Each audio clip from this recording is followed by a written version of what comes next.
in L&T, we believe in investing in talent, right? I mean, it's the core DNA of L&T Technology Services, and the amount of budgets we have for our technical capability development and our leadership capability development is never a challenge, right? So, I can call out some of our marquee leaders, lead initiatives like the Accelerated Leadership Program, the Young Leadership Program, the Star Squad, the CEO Club. It's a premium one where individuals can nominate themselves. I think three important agenda items for me in HR, right? Number one, significantly, is how do I enhance employee experience, right? Number two, how are we going to build organizational capabilities, both technical and leadership and behavioral capabilities? Number three. Hello and welcome to another interesting episode of our special interview series, HR Evolution Perspectives 2023 Experts Take, presented by People Matters in association with Darwinbox. I'm your host, Pallavi. Through this exclusive series, we aim to delve into conversations with top CHROs and thinking minds from the people and work landscape across Asia. The series builds on insights from the HR Evolution Perspectives 2023 Empower and Evolve research study, which is one of the largest workplace transformation studies in Asia. From rising demand for work-life balance and empathetic leadership to the need for HR tech to drive transparency and trust, the research study enables HR leaders across the board to identify trends that are going to reshape the way they drive outcomes. To get a deeper understanding on the findings, we have invited two experts who will be deliberating on it further through a one-to-one interaction. Very excited to have with us Lakshmanan M, CHRO L&T Technology Services Limited.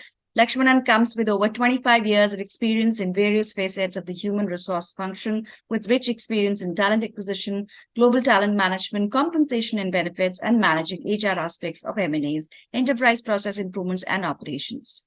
Also joining us for this episode is Shashwat Kumar, Senior VP Global Customer Success and Delivery, Darwinbox. At Darwinbox, Shashwat helps accelerate the drive to value realization for large and medium enterprise customers, building the leading HCM provider's reputation as a trusted advisor for its 600 plus customers and accelerate the company's global expansion. A very warm welcome, Lakshmanan and Shashwat. Thank you for agreeing to be part of this series and to share your learnings with us. Look forward to this discussion with Lakshmanan. Lakshmanan, don't mind if I switch to Lax because that's how we have interacted for many years. Yeah. And I am sure this will be super useful insights given the variety of experiences Lax have gone through. So look forward to this. Absolutely. I would now like to hand over the mic to Shashwat, who will delve deeper into the trends that are shaping the talent landscape, followed by a freewheeling conversation with Lakshmanan. We're looking forward to an insightful discussion. Over to you, Shashwat. Laksh, we'll start with the whole context of growth. And now in your current role, you are in an industry which is all about growth. And more the world actually sees cost pressure, this industry grows more because they help transform others, but you also transform yourself. One of the key findings from the research was that all companies, at least in this region, are looking at all levers of growth. And as they are looking at all levers of growth, there is caution around cost and productivity. So headcount growth expectation is to be lower. And the third dimension, ESG dimension, is coming very strong. So that's also a top driver. As you are growing, also take care of both. Think of it, how do I take care of greater productivity, but also take care of ESG agenda. I am sure all these are amplified for you, given the industry and also given the clientele you serve, because a lot of the clientele you serve, ESG might be already be way more important. So how you are experiencing these themes, any insights for others will be super useful. Absolutely. I think in L&T Technology Services, ESG is a very, very important part of our business strategy. And, being in engineering services and in the automotive space, I think we have invested significantly in building our EV capabilities, our EV labs. And therefore, we have a very, very, purposeful agenda around ESG. And we have CEO articulate that to our investors, and we have a specific team in the ESG group which comes up and sets agenda for us. Yeah. And also around how does the growth and productivity conundrum is being handled, because the talent costs are going through the roof in many ways for the talent which matters. So how is that being balanced? That's true. I think, you know, in the IT services business, we've been doing this over the last 20, 25 years, or maybe 30 years. Yeah. And I have seen one thing very clearly. I started off, if I may say, as a comp and ben expert many, many years ago. And I know there was one statement that I've heard from the CFOs and from the CEOs 20 years ago, and it's no different today, right? The wage bill to revenue ratio, right, in the quarter four goes up in quarter one because you gave the increment, right? It goes up by 2 percentage points or maybe 3 percentage points. And the one message that you get every time is that by the time you get to Q4, it has to come down to the last year's Q4 number, right? That means the wage bill to revenue ratio has to not only go back to previous year's point, but maybe go down maybe a half a point or 1 point, right? Now we've become like a well-oiled machine, if you may, and therefore we keep adding pressure at the bottom of the pyramid. Attrition, in a sense, helps us because we typically have attrition in the industry in the mid-teens. So a mid-teen attrition plus a flow of freshers coming in, I think we've mastered the art of making sure that our wage bill to revenue ratios are consistent over the last so many years, right? Of course, FX is also helping us, but clearly I can say that the industry has mastered the art of, managing cost. Yeah. But newer challenges keep emerging, right? Newer challenges keep emerging. And I think today, while the pyramid is getting as efficient as possible, I think three important agenda items for me in HR, right? Number one, significantly, is how do I enhance employee experience, right? That's extremely important for me, and that's what my CEO, that's what my leadership team looks up to me to say, hey, how are you going to increase employee experience? Because that has a direct bearing on retention of talent and even attraction of talent. Number two, how are we going to build organizational capabilities, both technical and leadership and behavioral capabilities? How are we aligning organizational capabilities to the talent strategy, right? Number three, and therefore, how am I attracting and retaining talent, right? In a sense, these 3 points have always been important. Maybe attracting and retaining talent used to be the number one agenda on the top of HR people maybe 25 years ago. Today, it's still the top three, maybe it's the number three, but number one is about enhancing employee experience, right? So that's really the shift. But the 3 items have not changed, right? It's in, maybe the order has changed, but those 3 items still continue to be extremely critical. No. Totally agreed. And you also point around, look at the cost of delivery versus individual salary increase, because that's how cost of delivery doesn't change much. And to your point, org capability on attracting, retaining, and employee experience. In a way, employee experience is the theme on which you attract or retain people. So in that sense, is the canvas which enables that. Let's do maybe divert slightly and unpack your own employee experience journey. And L&T is also, in that sense, a purpose-driven organization. You talk openly about it, the impact you create, the nation building you do, all of that. So how is that playing out?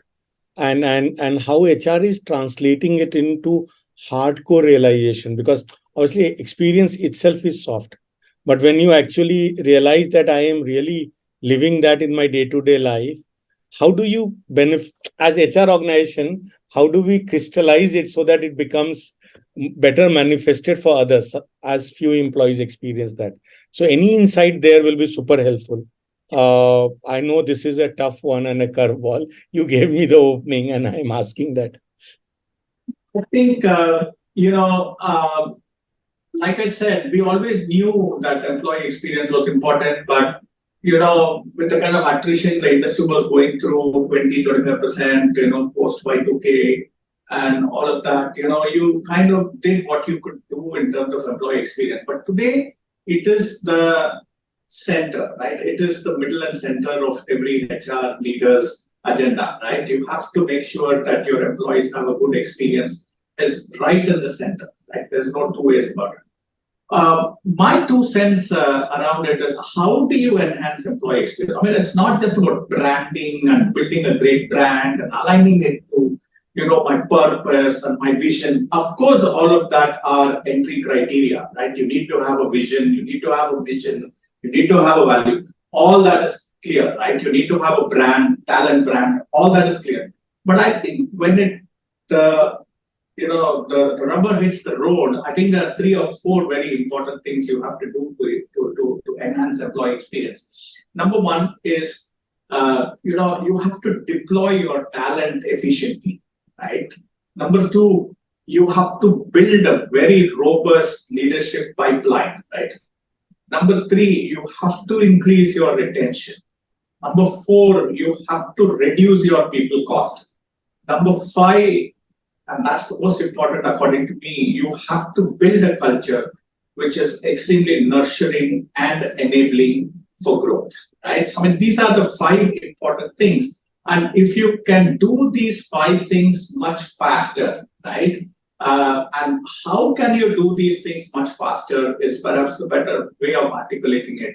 And that is where it is about digitizing and embracing digitization around these 5 themes, and how well and how quickly you can digitize these core elements, these core themes of HR will differentiate you from the good and the best, right? Or the good and the great. So that's what I think, and I hope this helps. No, so super helpful. So let me try to put this more in perspective. So what you have articulated is super useful.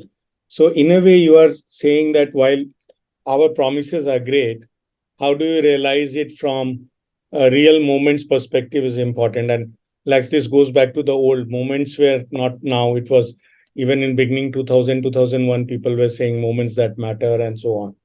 And then you are saying they will be getting delivered fundamentally around processes and programs. So how do we make it? And you also articulated digital is about both speed and transparency. So that these processes and programs are there, and these are leading to these outcomes. So as employees see that, they start believing. And the last point which you said was nurturing and enabling environment and leadership. You're also saying it's an org change. So experience is not about HR delivering the experience. It's about the whole organization building that culture where employees then get to experience it. So this is the big change around leaders and manager. How do you make them mentors and so on? So very well put. I think that's a nice summary. And from here, I will then move to the next one, which was the question I wanted to understand the whole piece around capability. Because one of the themes was in the research, leaders getting concerned about capability being ready to match the pace of innovation or change. Obviously, critical roles capability is one piece, but the whole newer capabilities around newer businesses and all is also another theme. And you also talked about the overall capability as a big outcome from HR. So your thoughts, insights will be very helpful. No, absolutely. I think building capability, whether it is technical capability or leadership capability, is extremely critical. And in L&T, we believe in investing in talent, right? I mean, it's the core DNA of L&T Technology Services. And the amount of budgets we have for our technical capability development and our leadership capability development is never a challenge, right? I have to go to the CEO and he's typically extremely supportive. We built up, fortunately for us, Global Engineering Academy in 2019, about 4 years ago, just before COVID. It was extremely useful for us, right? Because as everything moved online, and thankfully we had our Global Engineering Academy. So most of our onboarding training, our deep technical training for our folks who are deployed in on-site at various locations globally.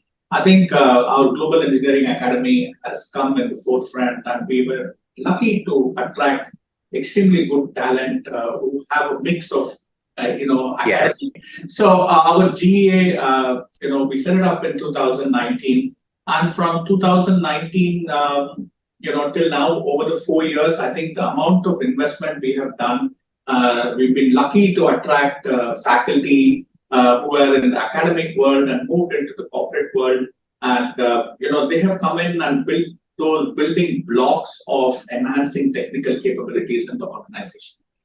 That has helped us to always be in the forefront of newer technical changes that keeps happening.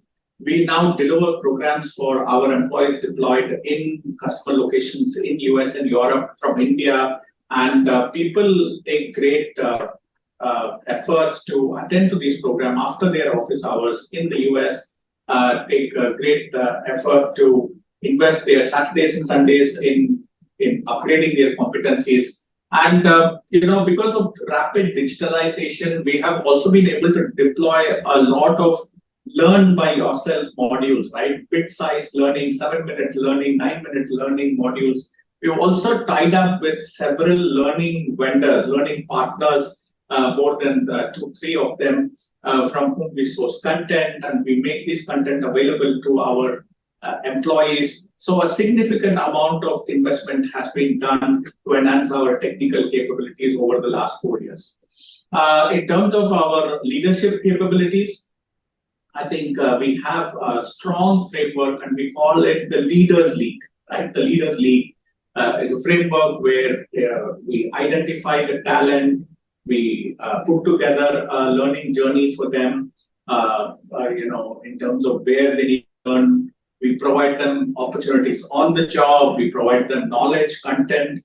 We provide them, some what I call, short bursts of, steroid learning type of modules to make sure that people become quickly ready to be deployed in the next higher role, right? So, I can call out some of our marquee leaders, lead initiatives like the Accelerated Leadership Program, the Young Leadership Program, the Star Squad, the CEO Club. It's a premium one where individuals can nominate themselves. Most of our programs require nomination by the bosses, but the CEO Club is open to all, extremely innovative, forum, competition where people nominate themselves. And every year we identify about 7 or 8 people into the CEO Club, and the CEO himself is a mentor, and they go through a 9 to 12-month program with periodic reviews from the CEO. And most of these people go on to deliver on their idea, right? As a part of becoming a CEO Club member, they also have to identify an idea, and they work on that idea, they deliver that idea. And I have a couple of examples where these ideas converted into very significant business opportunities for us. So all in all, I think our investment on competency building is very, very structured. And maybe I can even say that in 2021, the Association of Talent Development from US, earlier ASTD, American Society of Training and Development, actually ranked our talent management practice, so our Leaders League and our CEO Club, as actually the number 1 leadership development or talent development practice in the whole world, right? And the number 2 or number 3 were maybe who is who, in the world. No. So, Lax, congratulations. That's fairly prestigious because ASTD is group of talent development professionals. So in that sense, it's an association. And I totally agree, not easy because you will have people who have been doing it for years at end and to get success there. Because as you were talking through this passionately, multiple things came out. And the thing which was aha for me was because people always think about pushing learning from a compliance lens perspective.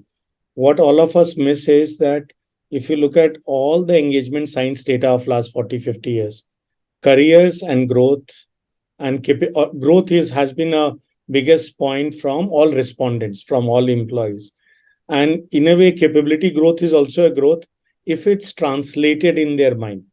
So to technical professionals, if they see that value, I'm not surprised they are going even beyond their working hours and doing that because fundamentally they feel they will be better for it.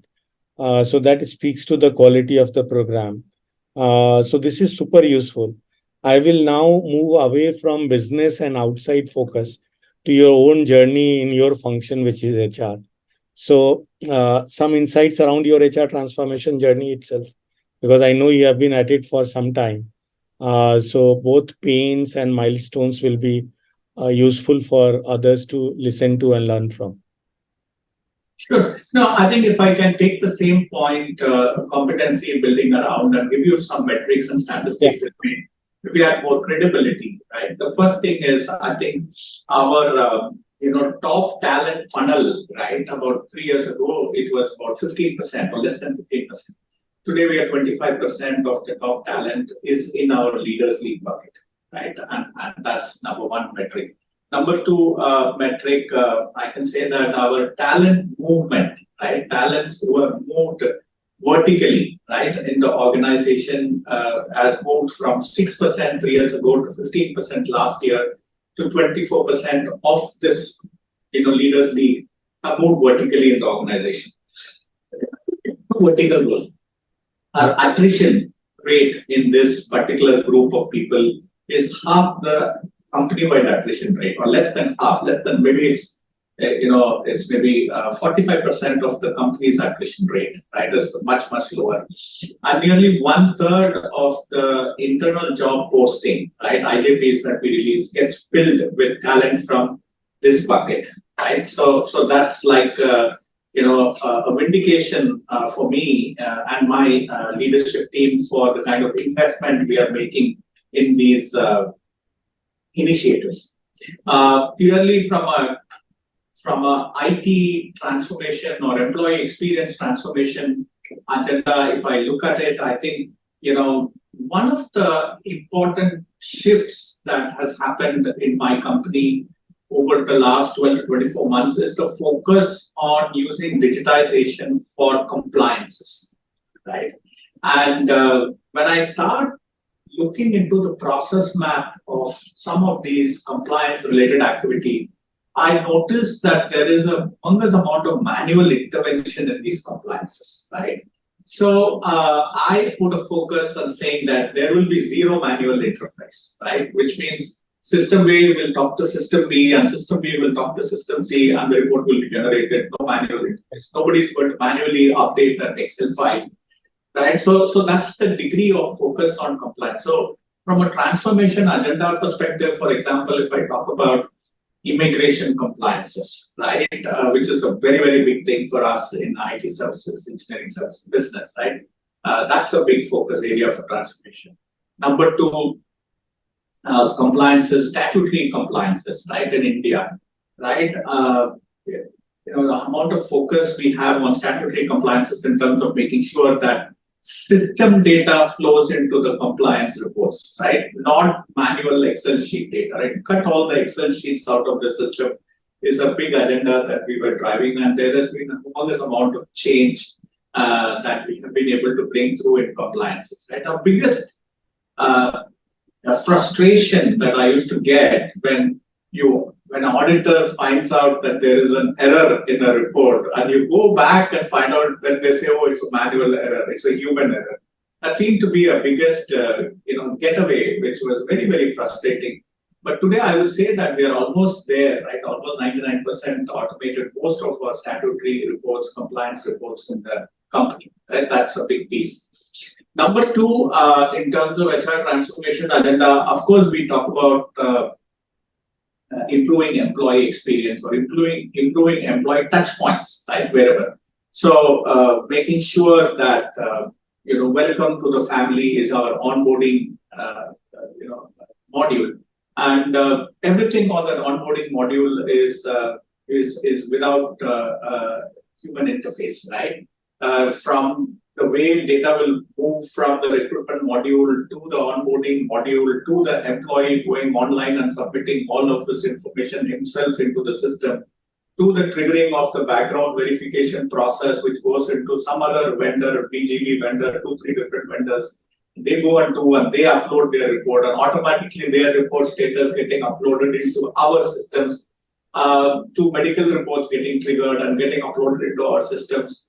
to this employee's what you call verification, right? Including their uploading of UAN numbers for provident fund and all of that. All of those processes, right? Every single process line by line has been automated, and that's a significant improvement into our onboarding experience, right? Employee experience. Similarly, experience around deputation, right? A significant number of employees move from one location to another location, India to overseas, overseas to India, and how well we have automated and used technology to let an employee know that you went and landed in, let's say, Chicago, right, or Rockford, outskirts of Chicago, and then where is the housing community? Where do you go and get a car loan? Where do you what is the contact number of the nearest housing society where most of our folks live? Where is the the motor vehicle inspector office? All of those information going seamlessly digitally online, and they receiving a docket before they travel, and tracking whether they attended the orientation program before they went. Right, without them going and without them saying, yes, I attended, they won't get their ticket to travel. So this whole piece of, it may look very mundane or simple, but there's a humongous amount of effort that has gone into making sure that each of those items are tick marked, right? And, I would say we are at about 80-85% of our journey. We still have another 10-15% of our journey to go through there. But I think, working on those process maps and going through that was a very revealing process experience for me personally. Yeah. So in fact, thanks, multiple insights. So, and Lex, what you have pointed out is I think the biggest win of digital, because digital should give you both experience and compliance. Because many a times we assume that a lot of experience means that there is no compliance, because ideally employees should feel a lot of empowerment, candidates should feel empowerment, but as HR function we should be assured of 100% compliance, because that should be the digital win, and that's the story you walked through. And before that, earlier in the beginning, you talked about how do you anchor experiences through processes, and then you talked through the leaders league and the data around that. Yeah. Which is also you demonstrate success and try to build the whole discipline with data, because leaders league is successful, but if the selected pool is not coming from the selected people in the program, then there is something wrong. Correct. So the fact that you are measuring there, both your selection is right or it's unbiased, and then obviously that selection is leading to people getting internally moved, talks to the quality of the program itself. So super insightful on all those aspects. The last one is I will talk about HR's life, because as you do all these automation, you have freed up HR's bandwidth. So now how you are positioning your HR colleagues to do more of what? I think that's an interesting insight to understand, because HR has enough things they have not done in past. So now as this time becomes available, what more they are expected to do and in which areas where you are making them focus will be a good insight to close this discussion with. Thank you. I think, it looks like a logical corollary to all that I said, but I don't think it works like that on the ground, or at least I have not seen it work like that on the ground.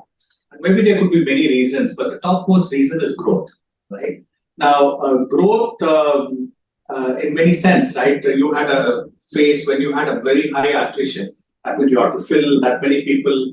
You had a phase when growth happens, you have to attract more people. That means you need more people to kind of help you in completing a significant amount of the HR processes, right? And also your headcount grew by 30-40%. So that meant that the same set of people are doing the work, right? Yeah. So not that people got freed, but people are still there doing similar work, or working around the system, if I may say. If the system is doing a significant portion of work, there's still a work that's happening around the system. And I think, so our people, my CEO, of course, tells me that you have to cut your headcount But I think that growth is absorbing these headcount. Maybe the Peter principle works here. That's part A. Part B, I think,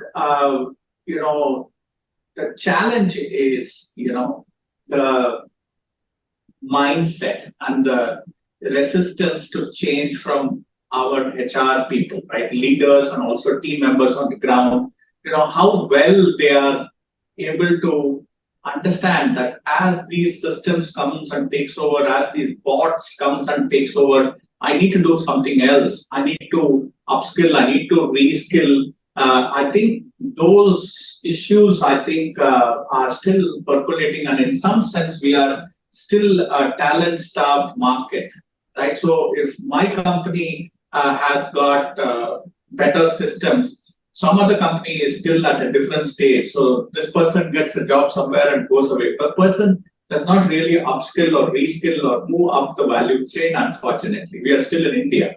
And maybe this whole process of all these jobs, it's like a osmotic process where all of these jobs have to disappear. Only then people will learn to upskill themselves and go up, right? And maybe I am saying this with a little bit of a sadness, or not very happy about saying what I'm saying. But I think the fact is people have to learn to upskill and reskill.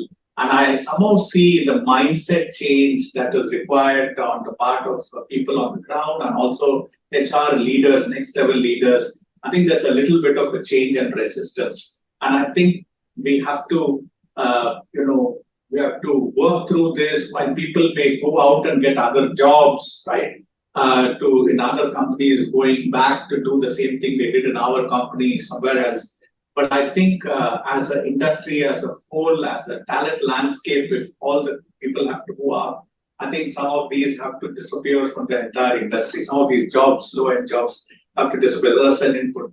And also one more challenge I want to say in many senses that some of these people are moving on to take on what I call HR IT jobs, right? While a lot of systems are there, you still need people who will know how to run a report out of the system. Unfortunately, most of these systems are still not what I can say user-friendly reports, right? User-friendly dashboards. There are dashboards, but the dashboard gives me too many things. I don't need too many things. I only want this much. But dashboard doesn't give me what I want, right? The report does not give me what I want. So somewhere, while the employee experience in terms of HR automation pieces have led to some improvement in experience, but I think in terms of report layer, I think there is still a lot of work to be done to make sure that people can pick and choose, like how easily you can do a pivot table and pick and choose and pick. Some of these reports are still not so easy to get from these systems. Yeah. In fact, instead of habit change, we should look at what people are comfortable with and allow them to play with that. And the other point on the data you were saying, in India especially, we also are, a lot of us are engineers. So we over-engineer. So if we can give you 300 data points, we'll give you 300 data points. You might only need 10. But multiple, I guess, lacks philosophical inputs, but very relevant inputs, because different organizations will be at different stage of the value chain. While business needs human capital outcomes, as the processes get set and automated, fundamentally you need HR function to deliver on culture and capability items, which will connect to touch points, multiple of those things, mentoring, right nudges to employee, push back to business leaders. And it's not an easy switch from a mindset and capability perspective if you have been someone running processes and programs for your whole life. So how do you make that switch? And also maybe I will say the new operating model of HR doesn't allow for it too well, because people have also grown through the silos of HR. So you don't have, unlike, I will say there are advantages and disadvantages, but a generalist model of HR gave you more of those integrated perspective than today's model, where people have come with a specific process or program area silos. And that will further aggravate what you were saying. But yeah, I guess you need to wait till you have enough companies at your level in the ecosystem. Then you at least have that level of talent. And I will say it's a matter of time before you see the emergence of that talent, which is business savvy and really good with capability, culture, because that's where companies will create that talent, because you will end up creating that talent. So that with that, I will summarize this discussion. It was great to have you on this discussion, your time. Thanks for that. Yeah, and thank you, Shashwat. It was great to talk to you, to meet you once again, and hopefully we'll meet up in person soon. Yeah, I will see you in person. please, absolutely, my pleasure. Well, thank you so much, Lakshmanan and Shashwat, for sharing those wonderful insights. We had a great time, and we hope everyone watching this interview had a lot of learnings from you. If you also wish to get a copy of the HR Evolution Perspectives 2023 Empower and Evolve edition of the study, then all you need to do is to click on the link provided below this interview and download it now. For more details on how to automate day-to-day HR processes, steps to simplify human interactions, and getting actionable insights to build better workplaces, you can visit www.darwinbox.com. That's all for today. Stay tuned as HR Evolution Perspectives 2023 Experts Take brings you another insight-filled discussion where we break down the important talent trends across India and APAC and deliberate solutions with the top talent leaders in the region. Thank you so much and have a good day ahead.